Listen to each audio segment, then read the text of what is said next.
Hello all, TWK here, and welcome to my review of Hitman Blood Money, aka one of my favorite games I've ever played on the PlayStation 2.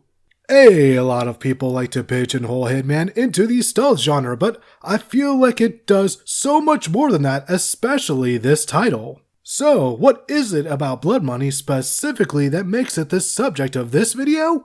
Let's find out, shall we? First off, the sandbox nature of this game is spectacularly done. IO Interactive did a fantastic job of creating these levels which feel lived in and yet not overly complicated so new players won't feel too overwhelmed when journeying into them. Take the opening level for instance. Yes, it's a tutorial that takes a considerable amount of effort to fail, but it still teaches newcomers everything they need to know about the game in both quick fashion and effectively. Another great example of good level design is the mission A New Life, where you have to kill a man who's in witness protection and steal the evidence he hid in his wife's necklace. There is no less than a dozen strategies I've seen people pull off in this tiny neighborhood to accomplish this task. No exaggeration, by the way. Now as for me, I sedate the jogger, sedate the donuts and give those to the FBI agents watching everything in their van, take some lighter fluid from the basement and rig the grill to explode, kill the target, steal the evidence from the wife's corpse, and Bob's your uncle. And that's just one strategy for this mission which, when added with the amount of missions in this game, should tell you how addictive it is to replay each and every one of them over and over and over again. For example, in the mission House of Cards, I decided to go Psychotic White Boy on everyone, which is basically Blood Money's version of hard mode, as this level was not short on the amount of guards present.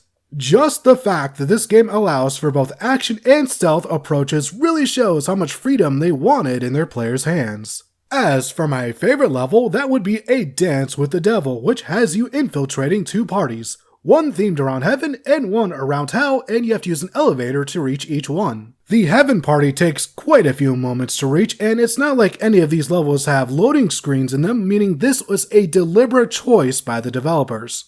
The Hell Party, by contrast, takes only a few seconds. There has to be some sort of symbolism there. Maybe a smarter YouTuber and I could say something about humanity being closer to hell than heaven due to how we treat our fellow man or something. I don't know. I'm just some jerk with a microphone.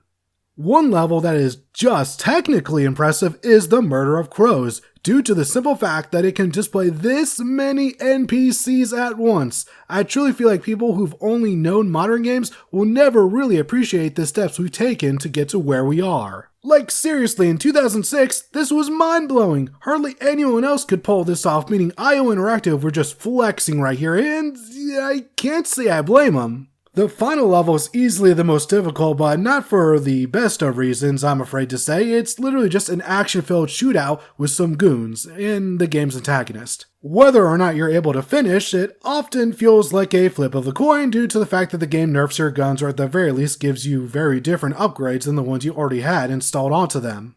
Not the biggest fan of this one, but I'll admit that finishing it always feels satisfying. In the penultimate level, I finally got a glitch to work where I was able to kill a target right after a cutscene ended. Over a decade of effort paying off. You love to see it. I suppose I could discuss the narrative this game has, but it's hardly ever been the selling point of a Hitman game. That's one of the reasons why Absolution was a massive failure. I can only speak for myself, but I do not play Hitman games for the plot, so when one does focus on telling a story, a mediocre one at that, its flaws are going to shine ever so brighter. As far as the later titles go, listen, they're just too goddamn long, man! For real, look at some of my mission times, all under 30 minutes, and that's not a brag. Even new players should be able to finish most of these in under an hour easily. These new Hitman games though, at least an hour per level, which is just too much for me. I shouldn't feel drained from just playing one level of a Hitman game. And this isn't against anyone who enjoys those later entries, but they're just not what I want in a Hitman game. Just give me a moderately sized sandbox, some tools, and that's all one could ever really need. Upon replaying Blood Money, I'm shocked at how well everything has held up over the years.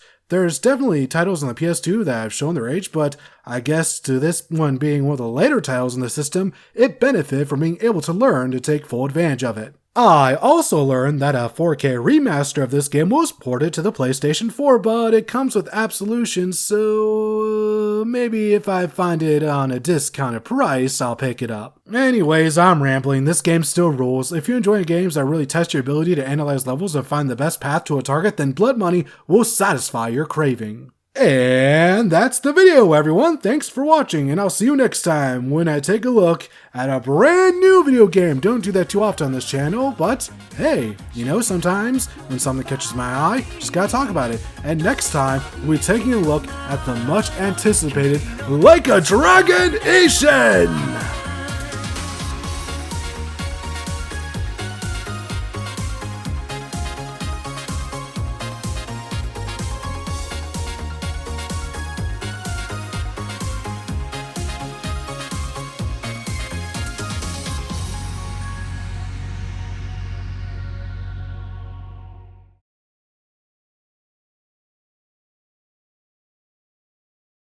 That's a load off. I gotta wash my hands.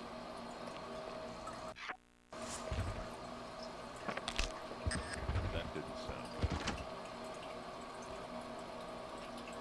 good. Oh God, what happened?